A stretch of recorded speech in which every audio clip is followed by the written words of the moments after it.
एक भिखारी और उसकी दो बेटियां। बहुत समय पहले की बात है। एक छोटे से गांव के किनारे एक पुराना सा कच्चा घर था। उसी घर में एक गरीब भिखारी रहता था। लोग उसे हरिदास कहते थे। हरिदास के पास न धन था न जमीन, लेकिन उसके पास था एक बड़ा हृदय और सच्चाई से भरा जीवन। उसकी पत्नी का देहांत बहुत पहले हो चुका था और अब उसकी दुनिया उसकी दो बेटियां ही थीं। बड़ी बेटी का नाम राधा था और छोटी बेटी का नाम सीता। राधा शांत स्वभाव की, समझदार और मेहनती थी। वो पिता के दुख को समझती थी और कभी शिकायत नहीं करती थी।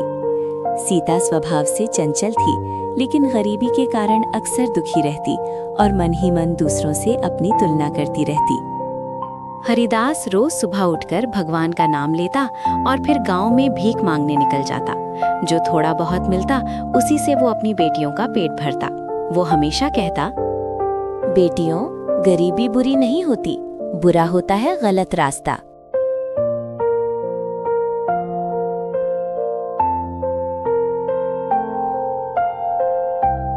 हरिदास भले ही अनपढ़ था, लेकिन जीवन का ज्ञान रखता था। रात को दीपक जलाकर वो अपनी बेटियों को सच्चाई, ईमानदारी और धैर्य का पाठ पढ़ाता। राधा इन बातों को दिल से अपनाती थी।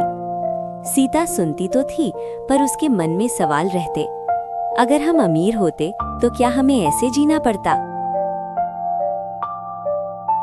एक दिन गांव में एक साधु आए। उनका चेहरा तेज से दमक रहा था और आंखों में करुणा थी।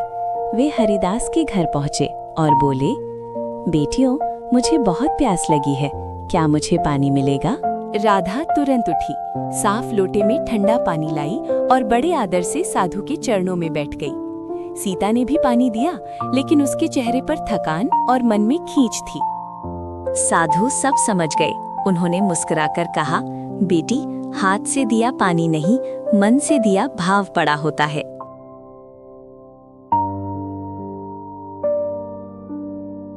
साधु ने राधा के सिर पर हाथ रखकर आशीर्वाद दिया, तुम्हारी मेहनत और विनम्रता तुम्हें ऊंचाई तक ले जाएगी।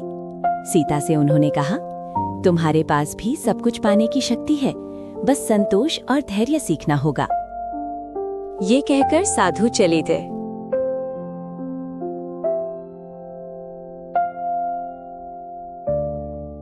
समय बीतता गया। राधा ने गांव की महिलाओं से सिलाई सीख ली। धीरे धीरे उसके काम की तारीफ होने लगी और उसे सम्मान व अच्छी कमाई मिलने लगी।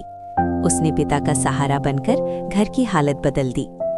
सीता ने शुरुआत में राधा से ईर्ष्या की, लेकिन एक दिन उसने पिता को बीमार हालत में देखा।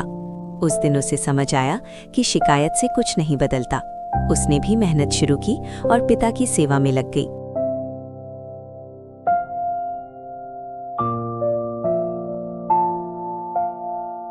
कुछ वर्षों बाद दोनों बहनों का विवाह हुआ।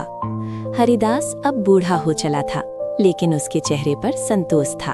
उसने कहा, मैं भिखारी था, पर मेरी बेटियां कभी गरीब नहीं रहीं, क्योंकि उनके पास अच्छे संस्कार थे।